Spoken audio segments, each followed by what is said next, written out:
Hi guys! Welcome back po sa Pinay Domestic Helper PH na dati pong Pinay Domestic Helper HK. Today's video, ipapakita ko po sa inyo yung natanggap kong kits galing sa Kabalen Training Institute.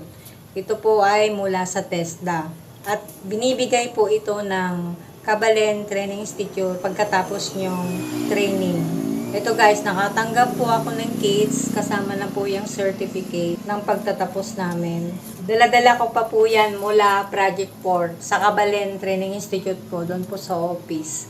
Dinala ko po dito sa probinsya dahil nandito po ako sa probinsya ngayon, magagamit po ito sa business, sa mga niluluto po namin. Ayan. Hindi naman po siya maliit, hindi rin naman siya malaki, katamtaman lang po at saktong-sakto sa lagayan niya.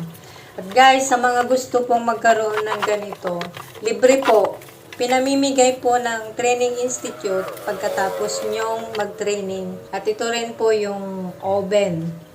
Isa po ako sa scholar ng TESDA na nag-training po sa Kabalen Training Institute.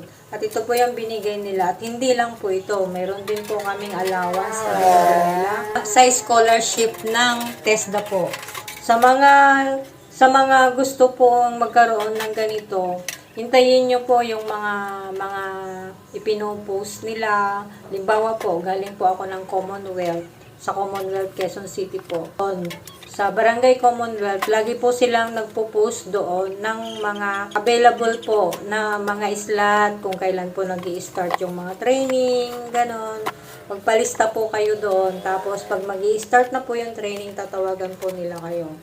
Kasi pag halimbawa po sinabi po nila na nasa mga scholar po na galing TESDA. Depende po kung sinong darating doon na magpapatraining sa inyo. Halimbawa po kami, Kabalen. So Kabalen po yung nagbigay po ng kit sa amin na galing po ng TESDA.